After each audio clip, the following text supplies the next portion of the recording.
All right, and welcome back to Heroes of the Storm. Really quick, Mash Panic, thank you for the follow there really quick as we're getting right into this.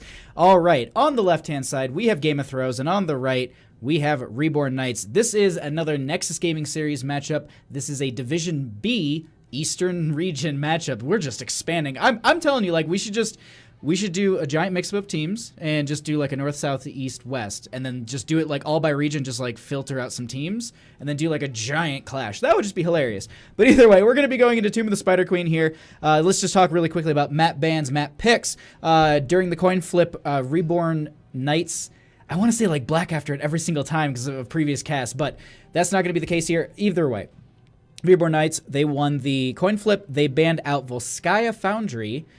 Game of Thrones is going to go ahead and ban out Battlefield of Eternity. And then we have, obviously, Tomb of the Spider Queen as our first map picked by Reborn Knights. And the second map of the evening is going to be Brexis Holdout. Just in draft all. Ivan, what do you want to play? But we're going to be having this Genji ban here. Not a bad idea at all. The rotations that he can make are pretty powerful. He's very strong in the team fight here. And with the short lanes that you have, the team fighting that does happen and the resets that you do get from that are pretty powerful in that situation. Also, just he's got a lot of good poke into the areas of where you're trying to turn in. Excuse me. I got back home and like ate a bunch of food, responded to a bunch of Discord stuff, and then I was like, we got to stream. So just get myself settled here. But we're also going to have a Malthael ban out on the side of Reborn Knights. Not a bad idea. It does potentially signify a lean towards Shogal this early. That is something that we should note. The other thing, too, is just he's a strong solo laner. Also, this map here lends to a lot of his abilities, which is, tight corridors is where Malthael just does the best damage because, you dive onto the entire team who's funneling through, out towards their own base or something, and you have Tormented Souls on that the entire time. You just, mashing W and absolutely just demolishing teams, and especially those tanks, you just start to shred them. So I really like that ban, but it also could mean that they're leaning a little bit into that Shogal. There's a possibility. Now, let's consider on the left-hand side this pick really quick. I personally say first pick wise, especially, I'm going to lean, ooh. I was actually thinking they would lean a little bit more tank, but the Sonya off the bat isn't a bad idea. She's really strong. Also, on a map where the solo lane, you need a strong solo lane on this map, and you do for every game, but in this map, just in my opinion particularly, that matchup, you don't really make many rotations. It's just that lane for the longest time because you just sit there and you lane until you get 50 gems. It's not like you lane till objective because most of that is just dependent on a lot of your team as well, getting a lot of those gems. Shivrik, thank you so much for the follow. Kriv, oh my god. Is it just Krivnak or... Krivnak, yeah. I'm horrible. I'm sorry. I'm so horrible with names. Please correct me in Twitch chat. I'm just so bad. I'm like, it's... I'm sorry. The V throws me so off. I'm just like, how do I throw that in there? Anyway, let's get back into the draft here. This ETC Lucio being picked up, not a bad idea, especially when you don't have these 3 slots as you see on the side of Game of Thrones. Having the ETC and the Lucio is really strong because you're mostly not showing the enemy team too much of what you're planning to do. I mean, ETC could be used as a Sage dive. He also could be used as a dive hero. Lucio just is very powerful with the break it down for some of these dive comps, which, Greymane lends to, and also the Sonya does as well. I mean, we could see a leap here. I honestly... I'm debating right now just really quickly. I'm like, ooh, do they go into their healer or do they go into their tank? I honestly really like the idea of Garrosh here. If they could pick up a Garrosh, they could probably actually hold that over. Maybe prioritize the Stukov. Ooh. We're going to be getting a Malfurion. I like this. Malfurion providing a lot of just the healing that he's been putting out lately since his third rework. I can't keep track. He's a high priority, honestly, and I think a lot of teams are starting to put him a little bit more over Stukov, which It's just like one of those things. It's just like I need to do research on Malfurion because I'm not a support main. So it's just like I need to start going out and talking to support mains and like understanding the role, at least for where Malfurion's sitting. Because typically in this situation, I would have thought a little bit more towards the Stukov, but it looks like Malfurion seems to be kind of being prioritized over him a little bit. And there is that factor that he does have that mana return as well as the healing. I mean, it's just a benefit that like you don't get out of any other support. Thank you. Okay, I think I got it right. All right, but ban-wise, not a bad idea. Oh, I got it. Woo! Thank you. They're going to be looking at their draft on the side of Game of Thrones. Realistically, they've got a strong solo laner. They've got someone for their 4-man for a little bit of clear, but also some damage for, clear, some dive damage as well. Malfurion's a strong support. Banning out a tank isn't really going to limit them too much, so limiting the lane clear is... limiting the lane clear on the side of Game of Thrones is probably the best route, because here's the thing. After this ban phase, Reborn Knights, they're going to be getting first pick. I would assume they're going to be going into the Gul'dan, who's, in my opinion, stronger in many ways. A lot of teams I have seen take that Jaina. Ooh. Ban onto Chromie. It's not a bad idea. It's not something I considered as a ban. I would have honestly kind of let her through, but she is kind of prioritized on Tomb of the Spider Queen. That is something to note as well.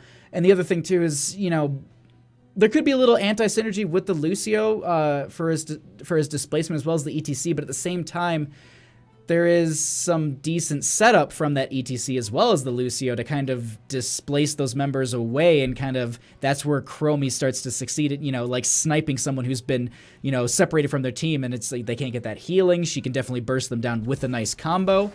But this is the Gul'dan that I was talking about for that wave clear. I did expect that. Now the Arthas,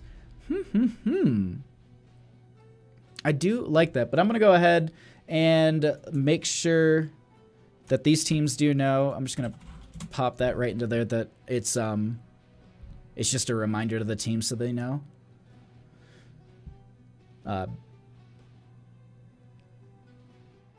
As last two picks, though, on the side of Game of Thrones, they're going to need a main tank. They've got their solo laner, and they also need... Check your sprays. So they're going to need a main tank. I still think that the Garrosh here is I really like the idea of the Garrosh. And then for their wave clear, they don't have the Gul'dan. Now, this is where I started to talk about Jaina. I think she could work. But they don't have to go into a mage. That's the thing. So Nubrak, okay, I like that. He does have good engage, works well with the Grey main. What are we going to get on top of that? Hanzo? I like it. I like it. I like it a lot. The Junkrat here offering a lot of that good poke damage, especially into the area where you can turn in. That's not something I consider.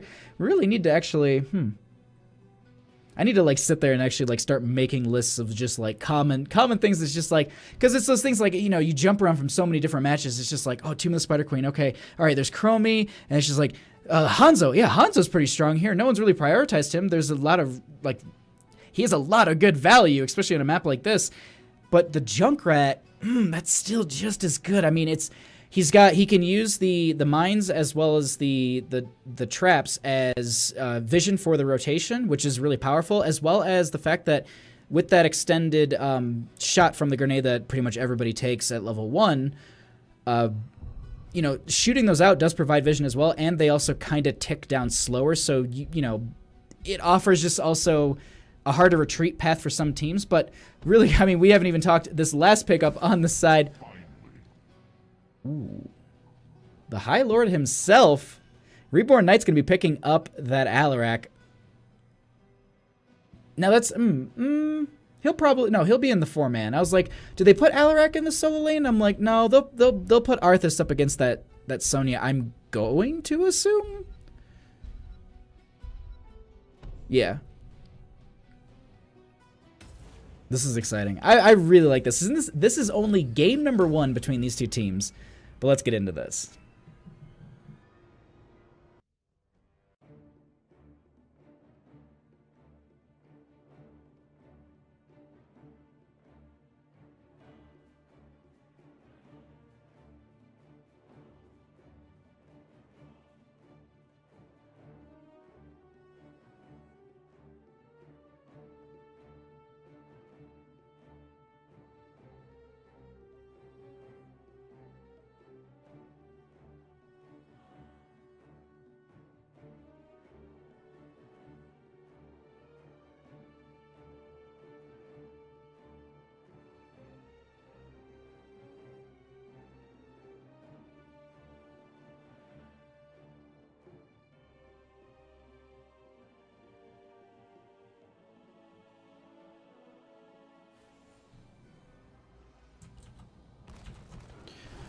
All right, let's go ahead and get into this. On the left-hand side, we have Game of Throws with Ragnarok on that Malfurion. Zunicorn going to be playing that Sonya.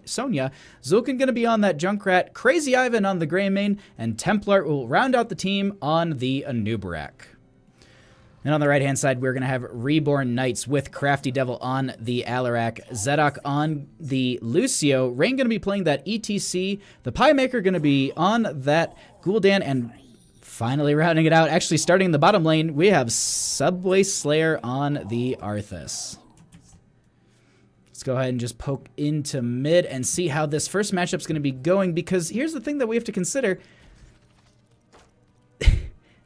They have, okay, so they have, I was going to say, they have the Arthas in the bottom lane, so it's just one of those situations like, do you take this fight? Are you about to take that risk? But it doesn't look like it's going to be happening. They just play safe right by their gate, and looks like the rotation is just going to go straight into top lane from Game of Throws, and they're going to be starting right down in bottom. Now, there is that route, and this is what I was talking about. Having those traps in the shadows here provides very good vision to see, okay, they're coming through this midpoint a little aggressively. Let's just play the outside line of this, which I really like from Game of Throws there.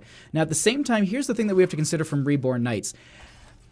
That Alarak is just thirsty for just a combo, because there's so much setup, especially this early game. On top of that, with the Pie Maker on that Gul'dan, there's just so much damage that can come out. And you know, it's the healing, you know, from some of these members is a little bit slower. Ragnarok is on that Malfurion there, so you know the healing is over time, and there is, you know, some damage over time that we're going to be dealing with here. So we'll see how that kind of shapes out as the game progresses. But just checking in bottom really quickly, Crazy Ivan rotating in. I don't think Subway Slayer knows this. This is a long rotation, but it doesn't look like they're going to be actually going for the pick. Subway Slayer's playing it a little bit safe, closer to the gates there, not going out too far. And it looks like Crazy Ivan will just go ahead and just pick up this camp, get that going for the mid lane. And while these teams make some of these rotations, Zunicorn a little far out, actually going to be meeting for the majority of the team here, and it looks like they're going to try and dive onto him. There's the root out from the Arthas, and they do get corruption stacks onto him. The body blocking from Rain here is going to be too much, and that is going to be first kill of the game, going over to Reborn Knights.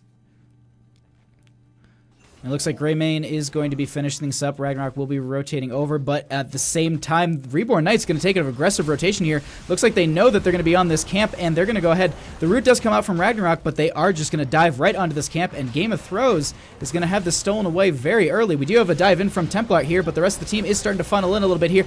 Oh, Zulkin just a little bit late with that mine, getting the spread onto the team, but this huge root right in this pinch point is very strong. Subway Slayer a little bit low here. Do they go for the chase? He is separating himself away from the team so that he can kind of just sacrifice himself as the team is able to rotate away. So at the same time, a crazy good catch onto that camp. I mean, holy crap. I mean, that I didn't expect them to be like, yeah, I think they're on this camp.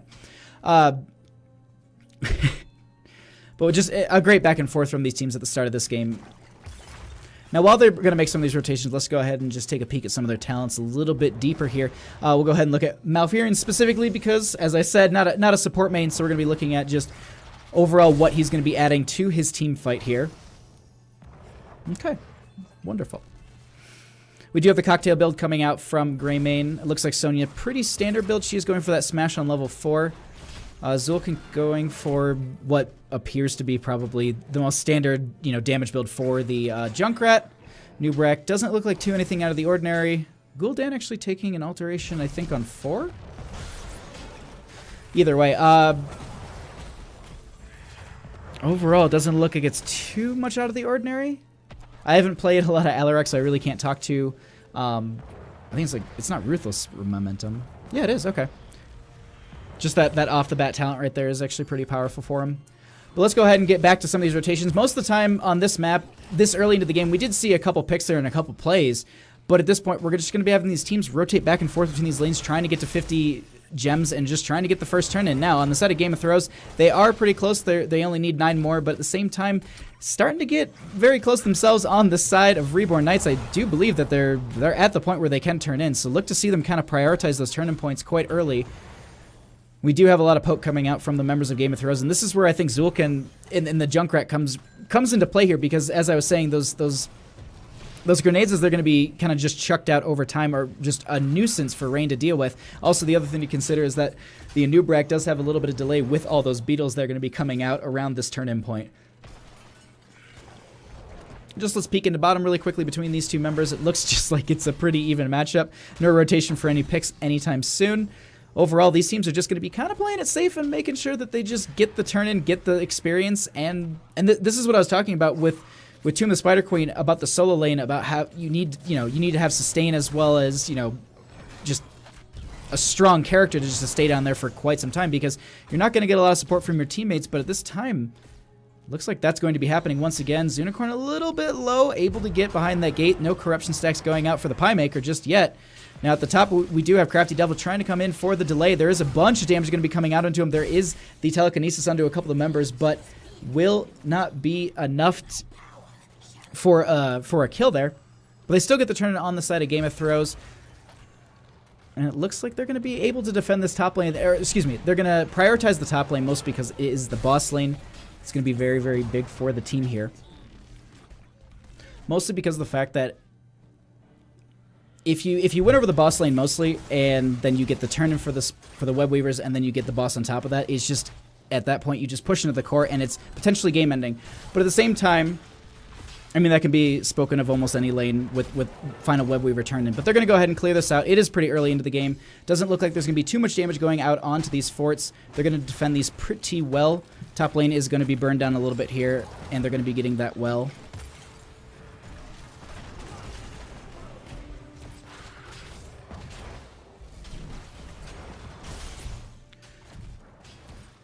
Alright, and at this point, Game of Thrones are going to go ahead and rotate into mid. They'll be able to get this clear and work their way closer to 10s at this point. Getting that will pretty much give them the advantage to just push into Reborn Knights as hard as possible. And with that kind of advantage, they're going to have to play a little bit closer to the gates. They won't be able to take any sort of these aggressive rotations as we saw earlier into the game, especially onto some of the camps, as maybe just a Greymane is working on it. But at this time, they're also going to be trying to still work down this fort and top, and the more that they take this down and the further the retreat path is for Reborn Knights, it's going to be harder and harder for them to get some of these gem turn-ins. But at this time, we do have Zedek getting that last turn-in, and it looks like it's going to be enough for the first Web Weaver phase for themselves on the side of Reborn Knights.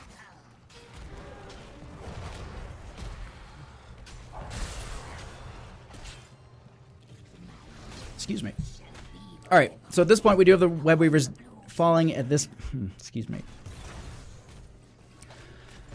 Weavers are going to be coming down at this time. Most of the team on the side, most of the members of Reborn Knights are going to be pushing into this top lane.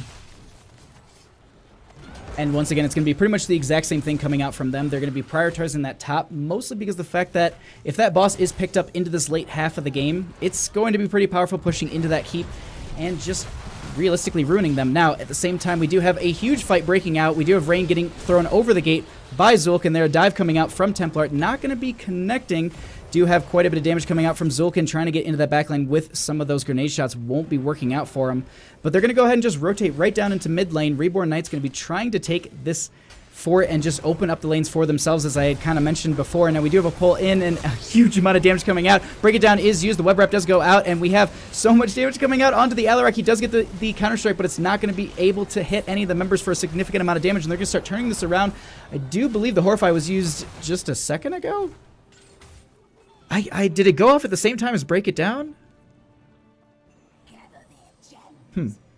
But at this time, I mean, the members, with that kill onto the Alarak, they're looking to try and get a turn-in right off of that kill, because just keeping this momentum for themselves is really, really big. And so if they just get that turn-in and then they keep pressuring them as the Alarak comes in, it's going to kind of throw them off their own, game on the side of Reborn Knights.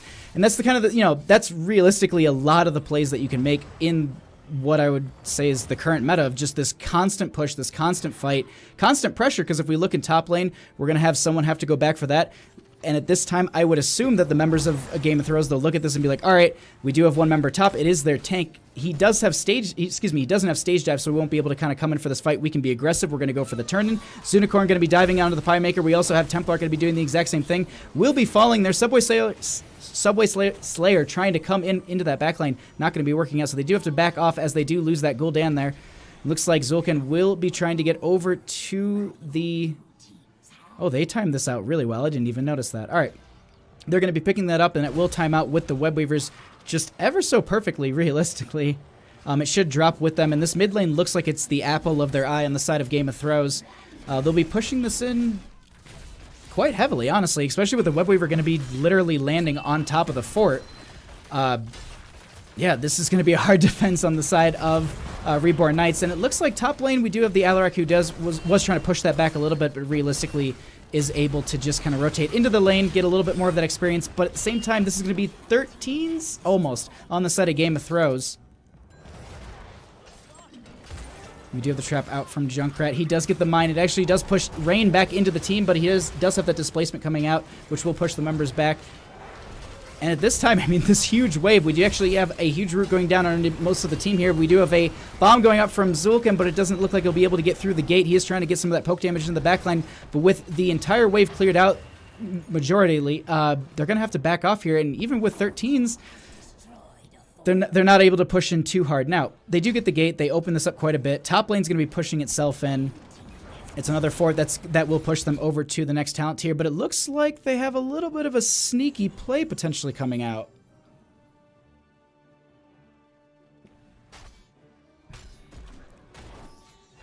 Subway Slayer in this mid lane could get rotated on, but it doesn't look like the team's going to be going for it. They're going to go ahead and just prioritize this bottom and start pushing into this lane.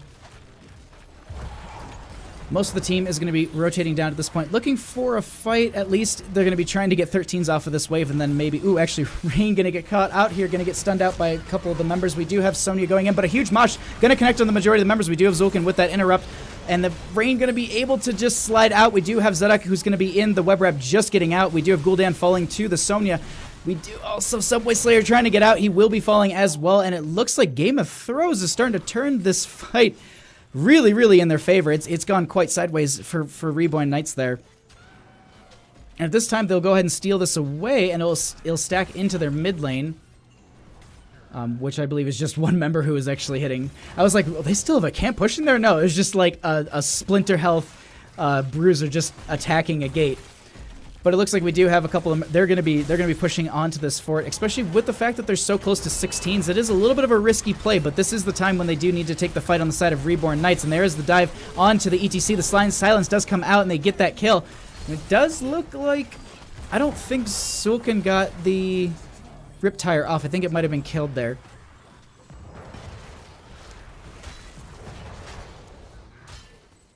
But this time it looks like these members are just going to rotate down. And I really like what they play on the side of Game of Thrones. I really like what they're doing here, mostly because the fact is that they're keeping this pressure up.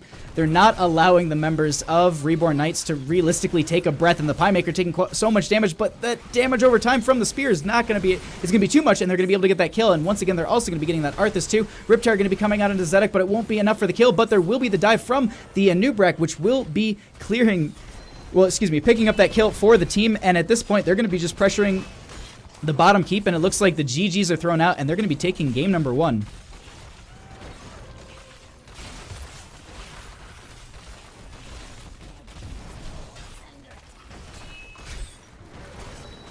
They throw out the GGs so early, and I'm like, oh yeah, they'll just burn down the core, and I'm like, well, some of these members are coming back. We actually have to dive onto the Pie Maker right now. There's quite a bit of damage going out onto some of these teams, and it looks like a couple of the members are just focusing the core, and at this point, okay, so that's going to be the core falling at this time. Game number 1 going over to Game of Thrones. GG, well played. Priority, are we going to see a Tyrael? I'm really actually excited to see a potential Tyrael here, because the rework that came through, I got to cast it last night, and it was an absolute blast. I didn't get to see much of it because it was in the solo lane. All right. Alright, let's get going into this match. Holy crap! Mash Panic, thank you for the 500 bits. I really appreciate it. I didn't even switch over my screen. Thank you so much. Oh, I thank you. No, thank you. This is a blast for me. Ooh. Reborn Knight's going to ban out that Genji right away. They do not want to deal with the potential cheese that you get out of a Genji on a map like this. He is not fun to deal with, especially with the rate that you can burn down the boss. And that's the big thing to consider here. And it looks like on the side of Game of Thrones, they just don't want to deal with a Chromie. And once again, it is a map where she does quite well. I'm curious to see if we're going to see an early priority onto the Hanzo. There is a possibility for that. At the same time, actually, I really think Hanzo will be the priority on this map. I wouldn't be too surprised if Game of Thrones. They'll probably stick with that Chromie ban. I don't think that they're going to be changing that out for really anything. Yeah. So the other thing that we often see here early into these picks is either the tank priority, or I'm curious to see if Reborn Knights is going to take the same high priority onto the Somnia as Game of Thrones did.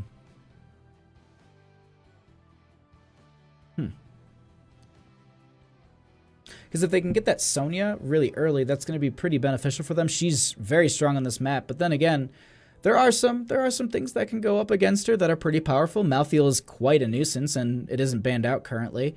The other thing to consider is that there is Zagara, which isn't a huge counter per se. I mean, I would say Sonya pushes harder against Zagara, but at the same time, this is, player v player. I mean, if we look at them, statistically, I would think that the Sonya would win over the Zagara, but, player matchups are the kind of the wrench in everything where you have to consider those factors as well. But this ETC early priority, I'm not too surprised about. I like it from Reborn Knights. It's a stable, strong pick for them. He works in the 4-man. He works on control points. There's nice displacement from him. And overall, he's just got, decent sustain. He's just nice right in the middle.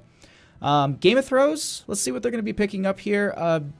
They only get these 2 picks before they go into the ban phase. So realistically, they could priority their... Ooh. Do they just go Lucio Sonya here? Because that's what I personally think would be really great.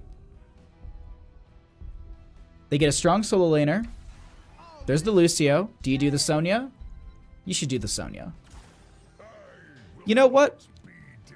The priority under the Gul'dan is not a bad idea. I like it because of the fact that you do get that wave clear. He's strong against the Zerg, and even then he's got good poke onto the control points. He's also got just really good wave clear up against the Zerg, and also push power too. I mean, if you're pushing up with your Zerg wave, you do get some of those corruption stacks, those fell flames into the team as they're trying to clear from afar. It just kind of pushes them back further, and it's a little bit of sustain for your Zerg wave push.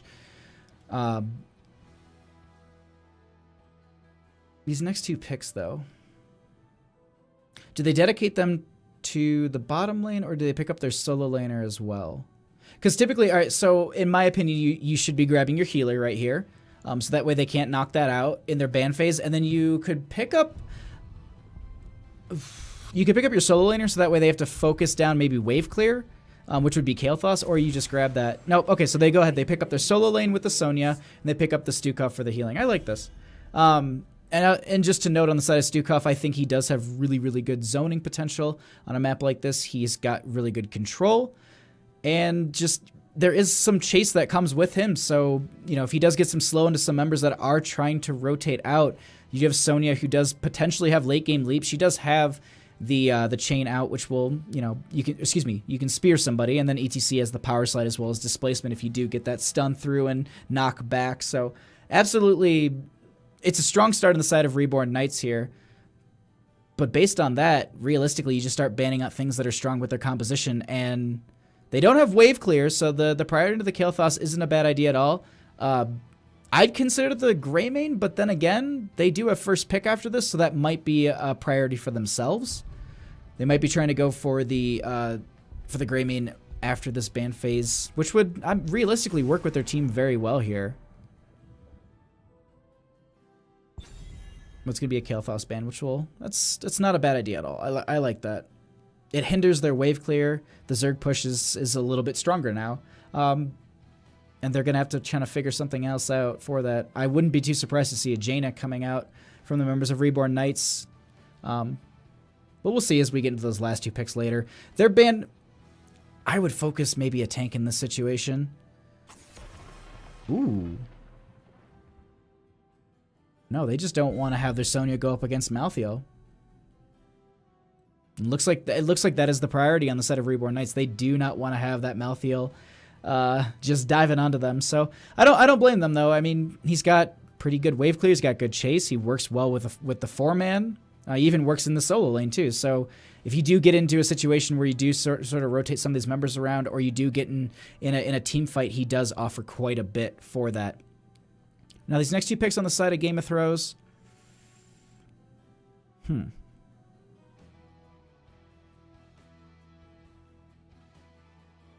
I like the idea of still that Tyrael. And then do you just pick up the Greymane at this time? I like him for the fight. The only thing is it might be hard up against that Stukov, who does have the silence. So, you know, disengaging might be a little difficult. But here's the thing. If you kill someone who's doing that, then there's no more silence. Granted, later in the game they can take talents for that, but still. Greymane going to be picked up with Leoric. Leoric for the solo lane, honestly, I really like that. I think he's really strong, and he also works well into a lot of the team fight into the late game with that, not Royal Focus, it's the 13 talent, I cannot remember. But the damage reduction to some of the team members as they push in is just, it's a hindrance to the team, and it's horrible to deal with.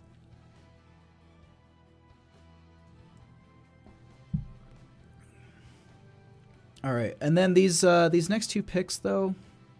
So they need their wave clear, and they're also going to need something for damage in their bottom lane as well.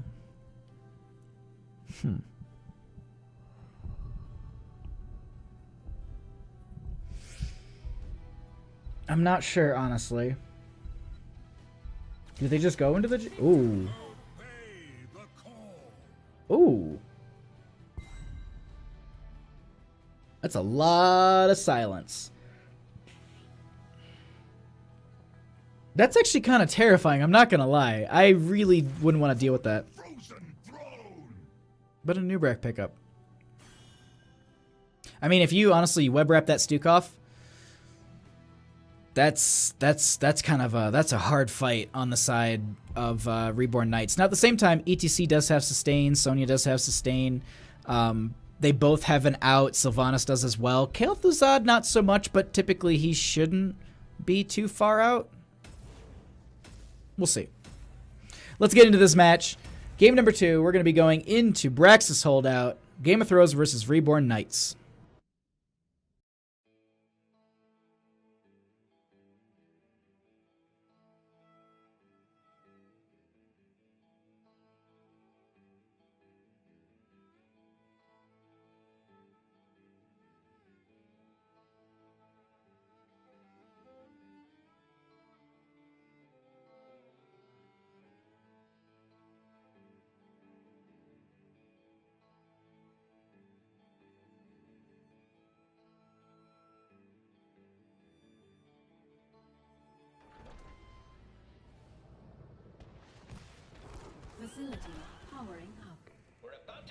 All right, and on the left-hand side, we are going to be having Game of Thrones with Zunicorn on the Leoric.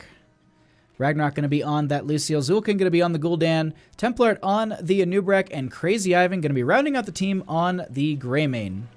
On the right-hand side, we have Rain. Excuse me. We don't have Rain on the right-hand side. On the right-hand side, we have Reborn Knights with Rain on the ETC. Subway Slayer on the Sylvanas. Zedek will be playing the Stukov, and the Pie Maker going to be on that Kael'Thuzad, and then rounding out the team in top lane is Crafty Devil on the Sonya. Now, top lane, it's going to be where the solo lanes are, so that's going to be kind of a little bit boring. So we're going to be staying into bottom here, but at this time, Game of Thrones is just kind of hanging out in mid-ish. You can't really call it mid, I don't think. But at this time, I guess they'll see how the lanes are going to be splitting out. They send Leoric into the top. The rest of the team will be funneling into the bottom. And I mean, this is pretty much how the lanes were going to shape up regardless. Leoric was probably going to be that solo laner as well as the Sonya, but I didn't think that they were going to do anything too out of the ordinary. But they do get the wave clear, and it looks like these teams are just going to have a pretty even matchup here. That's true. Bot lane won't win it all. I mean, you do. you make a point, but we do have the beacon starting out here. It looks like they'll be going ahead and just kind of prioritizing this on the side of Game of Thrones. They're already postured up quite well for this. I actually really like the way that they're looking at this. Now, in top lane, we're going to be having Crafty Devil getting pushed in quite a bit by Zunicorn. We'll have to try and keep an eye on that to see if there's maybe any sort of fatal damage coming out from these members. But at the same time, let's keep an eye on bottom lane.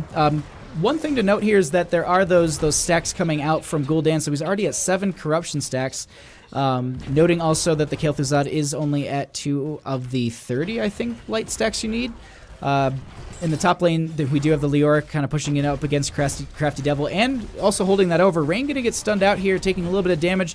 Doesn't look like it's going to be fatal at all. Zul'Kan and Crazy Ivan going to have to back off a little bit here and rotate back in, but they are starting to get some damage out. A lot of damage coming out from Kel'Thuzad, and the first kill of the game is going to be going over to Reborn Knights.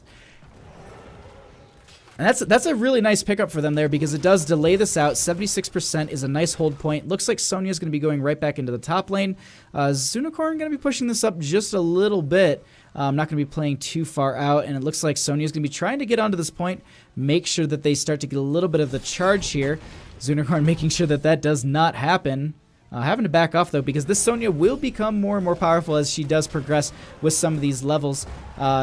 We do have Crazy Ivan just finishing out this camp at this time, but at the same time, Templar will rotate into the top here, going to be trying to grab this point as Crafty Devil tries to dive in onto Zunicorn, I think. They're going to hold over bottom, though. Ooh, that is a good point. Bot lane is very, very, very dependent on the stacks for Kel'Thuzad, and he is actually at 6.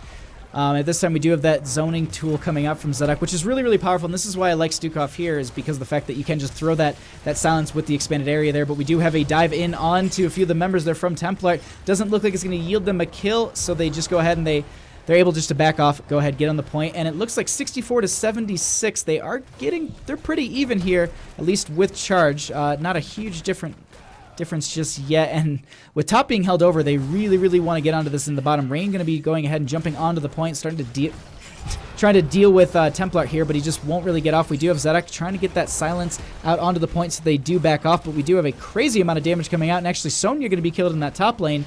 But meanwhile, in bottom lane, we do have quite a bit of poke damage coming out from the members of Game of Thrones. They're trying to get some of these members a little bit low, but the healing from Zedok here is just too much, and they're not able to get onto this point. And I think they should be able to kind of keep them off and able to hold this over for a potential 100% Zerg. No, it doesn't look like it's going to be happening because of the fact that Leoric did grab top, and I did not notice that. So, Rain going to be jumping right back onto this point. Crazy Ivan a little far forward, able to get back here. Doesn't look like it's going to be any sort of dive or damage going to be going out onto him, so he can play He can play a little aggressive there because he does have that disengage roll, as well as the fact that he does have there's not a whole lot of dive onto him besides the ETC setup, which I do believe he already used the power slide at that time.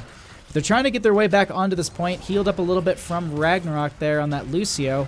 Rain taking quite a bit here. The chain does come out from Kel'Thuzad, trying to stack up even more as they just stand on this point. Subway Slayer going to be falling here, so the dive in from Crazy Ivan. They do get the kill onto the ETC there. Now peeking into top lane, Zunicorn taking quite a bit of damage actually here from Crafty Devil. Going to have to start backing off, and it looks like, does he sacrifice? It doesn't even just sacrifice himself, but he's going to?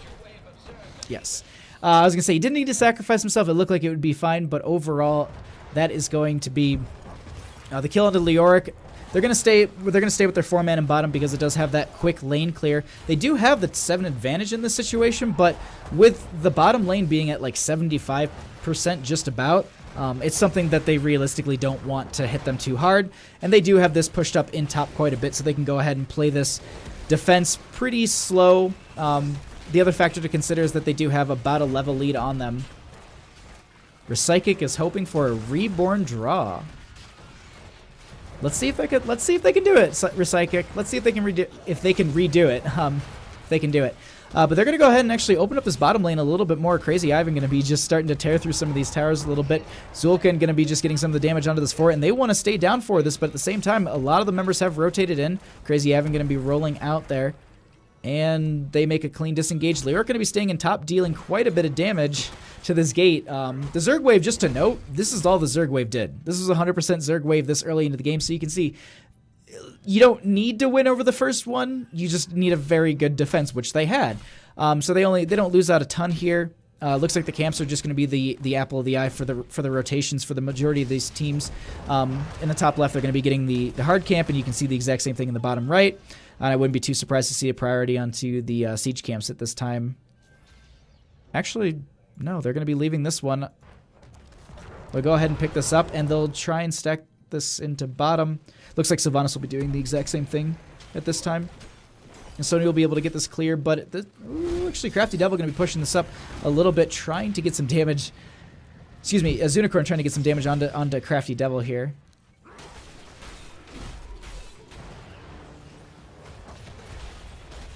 But overall, I mean, these teams are just going to have a nice... They're going to create a little bit of lane pressure that they're just going to easily... Ooh, I was going to say easily clear up, but... This is getting a little bit close. This top lane pressure will be cleared out pretty easily with the Sylvanas here. Now, in bottom lane, we do have to consider the fact that this is still the majority of the team.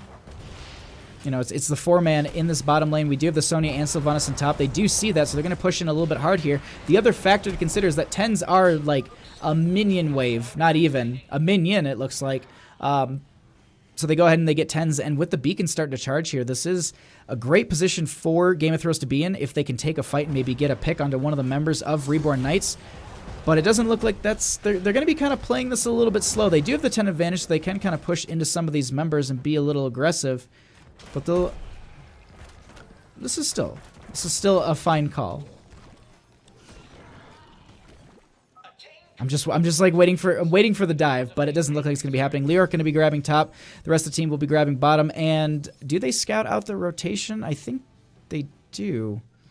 But they're going to go ahead and dedicate the entire 5-man of Reborn Knights into this top lane. Zunicorn taking quite a bit of damage. The silence does go out. He is able to get out with that Wraith Walk. Now, the entire team of Game of Thrones is taking this aggressive rotation, trying to get in position for a pick onto these members as they rotate. The ETC is scouted out, but it doesn't look like the rest of the team was either. So they're starting to dive onto Templar here. A bunch of damage is going to be coming out from a few of the members, as we do also have Templar diving in onto Crafty Devil. The Horrified does come out onto Subway Slayer. Do have Sonya just spinning out just fine. We do have Zunicorn picking up that point. They're going to have that charge going once again for themselves.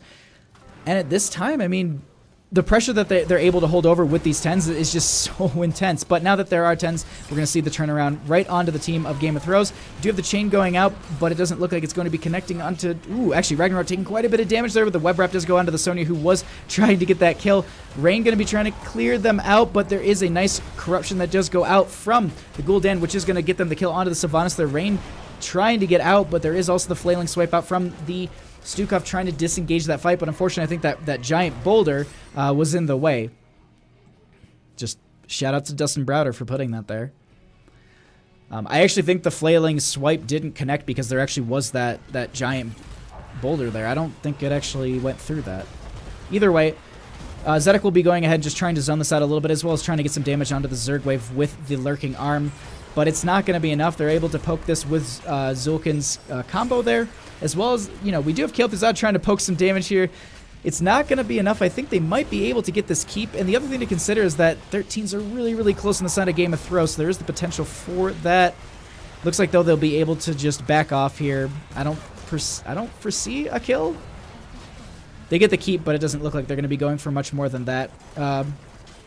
Zerg wave will be cleared out. They'll back off. They'll get this regen globe. Probably send some members back if they do need it. And then overall, I would assume that both these teams are going to rotate around the map for camps.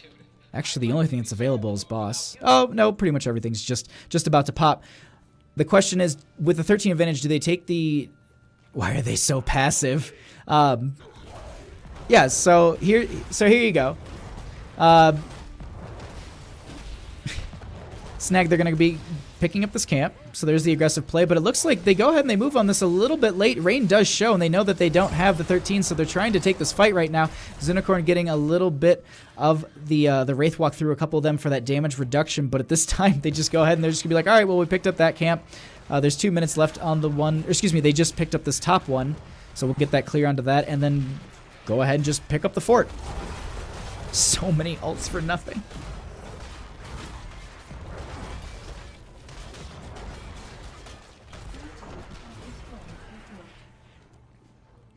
So with that, the majority of the team here is going to be just rotating back. They'll go ahead and pick up their camp and just create a little bit more lane pressure, and I absolutely love this. Yeah, okay. I was like, wait, where are you going? You're not going to go boss, are you? That's a little risky. Granted, they do have Horrify, and there are some boss, you know... there's a little bit of boss control, but the other thing to consider here is Flailing Swipe. Rain did scout it out. They know that they don't have 13, so they have to play this. They have to play this smart. It's currently leashed onto the members of Game of Thrones. So that's the first leash going to be going. So if it does lose leash once again, I think it does just go back, like, it just goes back to full, like, right away. I don't think it chunks, it goes back up as slow. But overall, it's just going to be a boss delayed. Doesn't look like it's going to be picked up. The camp will be picked up by Crazy Ivan and Ragnarok over here. And then probably the points are going to be rotated on. Leoric, we already see, is going to be positioned for that top one. And it looks like in bottom we do have a couple of the members already there. Zulkin going to be just in this spot to maybe potentially help out his buddy. No, he's going to leave him behind. He's going to be rotating into the 4-man here in this bottom lane. And they can see that there are a couple of members in the top here. So they're going to go ahead and get the initial charge here. They'll rotate the majority of their team, and it looks like they're going to go for the fight. I think that they're probably guessing that they want to take this here, and it's not a bad idea. Reborn Knights, they don't still have 13s, so they're going to probably try and play this a little passive. Unicorn trying to get in that back line, trying to make sure that they don't get... You know, they also have that damage reduction out of a couple of those members. We do have a chain going out, but it won't be connecting. Wailing Arrow are going to connect onto, I think, one of the members there. Crazy Ivan not able to get any of his abilities off, but at the same time, this is 70% on to the Zerg wave. It will be stopped at 76. Meanwhile, though, Zulkin is trying to poke in onto those members. There is a double stun that does go out from Templar there. The ETC is going to slide in, going to get a single mosh, but there is the chain that actually pulls out Templar from that. The web wrap does go out onto the Stukov there, which is creating a mess of problems because they didn't have any healing or disengage, so that that Sylvanas was falling so early in the fight there. The Pie Maker trying to get out. Looks like that will be, but unfortunately the Stukov, who was in the web wrap, was killed there.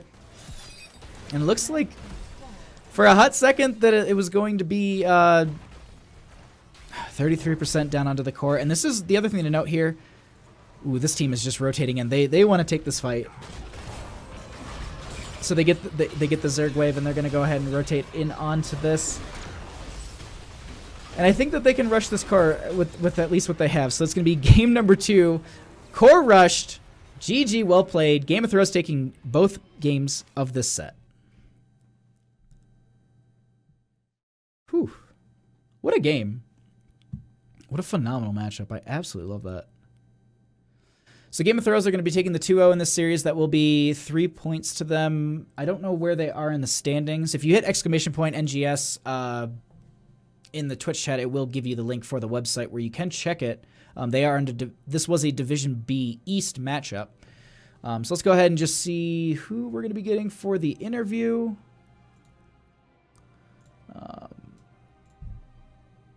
Let me just go ahead and message one of the members.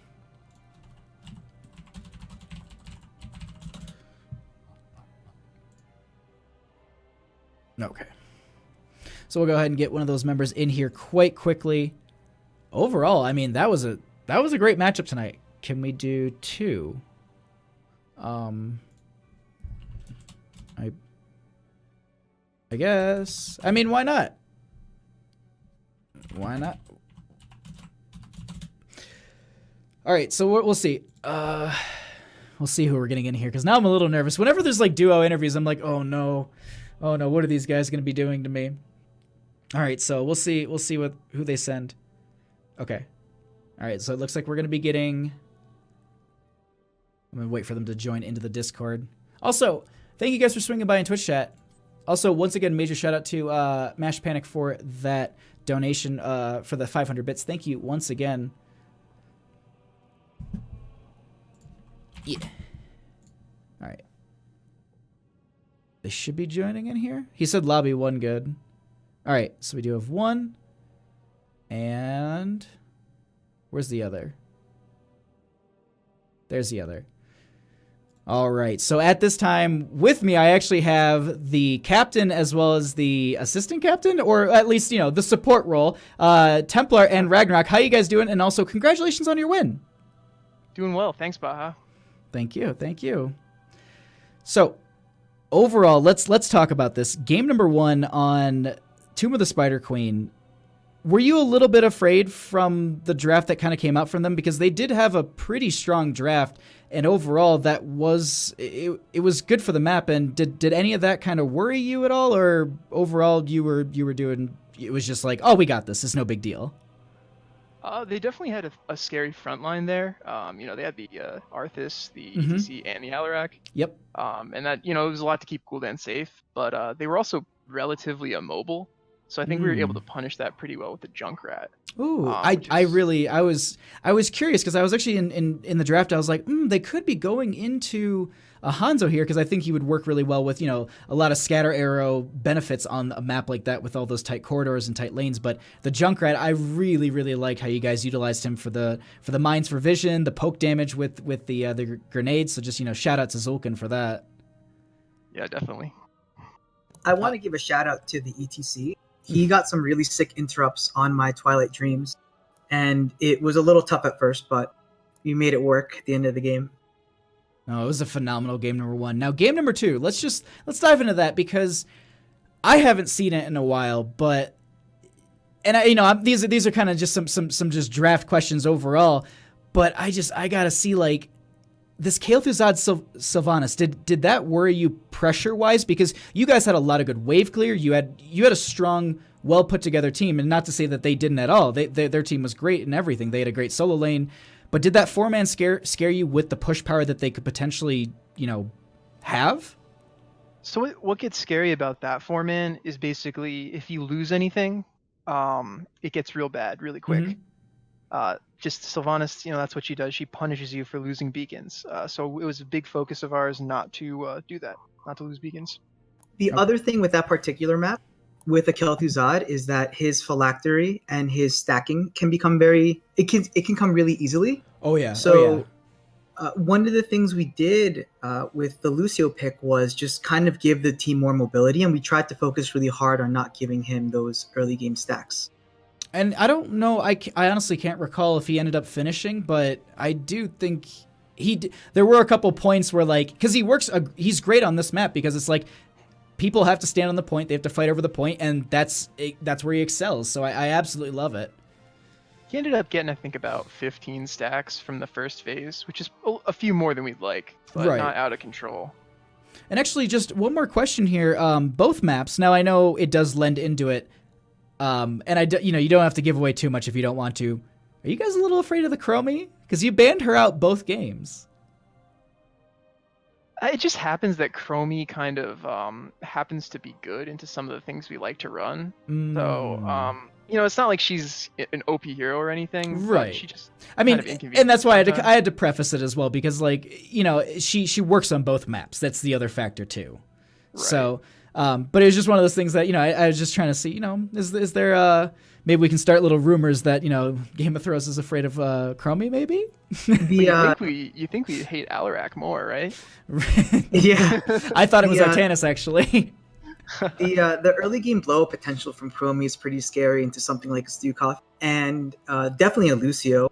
Pretty easy stacks if you know what you're doing with a Chromie into a Gul'dan or a Stukov. You just have to wait for them to go immobile pretty much, so we didn't want to have to deal with that.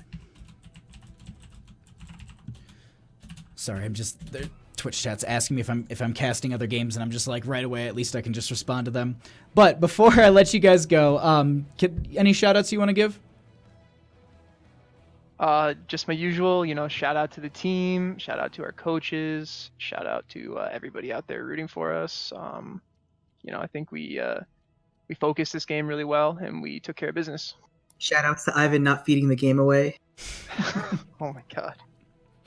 I also see in Twitch chat people are razzing you guys about Ivan not being on the interview. Well, too much of a good thing. All right. Well, we don't want to get banned. Special occasions. That's special occasions. Well, thank you guys so much for the interview, and congratulations on your 2-0 victory. That's 3 points going to your guys. And do you guys know offhand where that puts you in the standings by chance? I believe we're technically first, but I don't think Jailbait has played as many games as us. Oh, all right. Well, we'll see. I think I casted them last night, and I think they went 1-1. if I'm not mistaken. Oh, did they? I think they did. No, they might. No, they 2-0'd, I think. I have that wrong, I'm pretty sure. I'm mixing too many things together. So, either way, thank you guys both for the interview. It was a great game to cast, and thank you guys so much, and you guys have a great night. You too, and thanks for casting. Thank you. You guys have a great one. Cheers. Cheers. All right, so that is going to be wrapping it up for me.